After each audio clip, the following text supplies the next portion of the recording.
I'm making a child size mask. It is 9 inches by 7 inches. The long side is going to be the length of the mask, actually the width. So I'm just going to take the bottom, the 7-inch side, and I'm going to make a seam so it kind of doesn't make the fabric unfinished at the end. This is for the inside, so I'm not going back and forth, but just like this. Then I'm going to fold over. Is that Grandma? No. No, wonderful. Then I'm going to fold over the bottom, and then the top piece that I sewed is going to lay slightly over that piece because this is going to make the pocket for the filters. So now that it's like this, I'm going to take it and fold it over on each side. And this time I'm going to do a zigzag stitch. Probably, I think, a 3. Okay, now I'm putting this side in.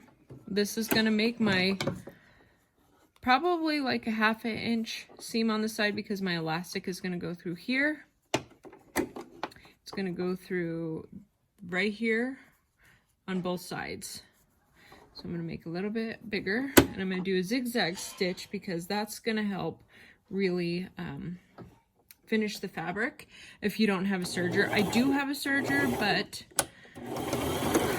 I don't want to serge every piece. So I just go back and forth, put it in reverse a few times at the beginning and the end. And then obviously I will cut this off. Now I will do the same on this side.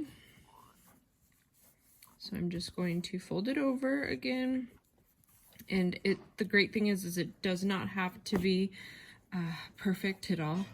Obviously I'm not pinning it, I'm not ironing it, I'm not making it look perfect because this is when you have to get things out quickly.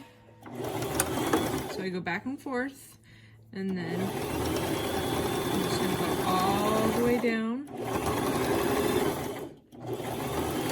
and then back and forth at the end. When I say back and forth, I mean I push the reverse. Okay.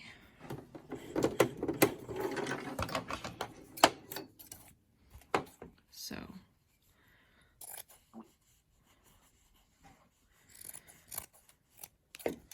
that's what it is going to look like. And for all these little extra threads, I just take a lighter and go over them because it also helps kind of fray check.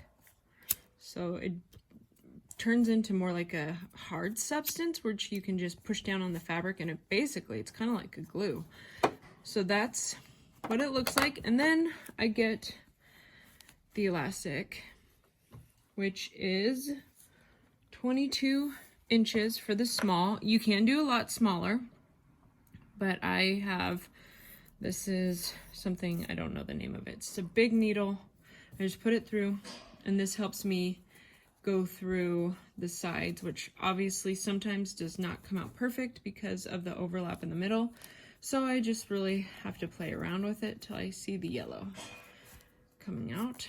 So I pull it through, and it takes a minute or two. So now I'm going to do that to the other side. Stick it in.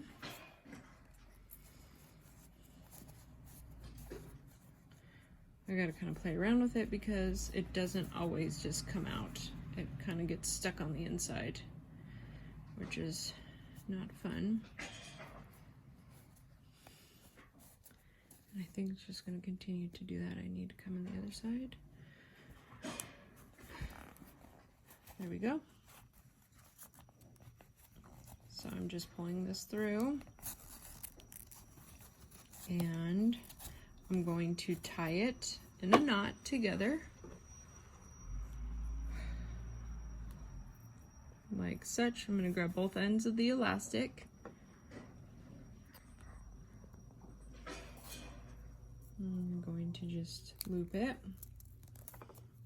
pull it tight, and then that's one mask. So when you put it over your face, this would go over the back first. You would obviously put it over your head. This would be at the base of your neck. Then you put this over the top of your head, and you kind of just pull it so it gathers.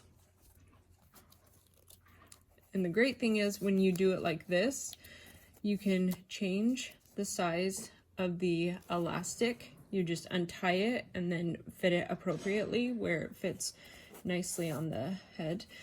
And then you can hide this knot. I'll do it on this side because this is a bigger seam.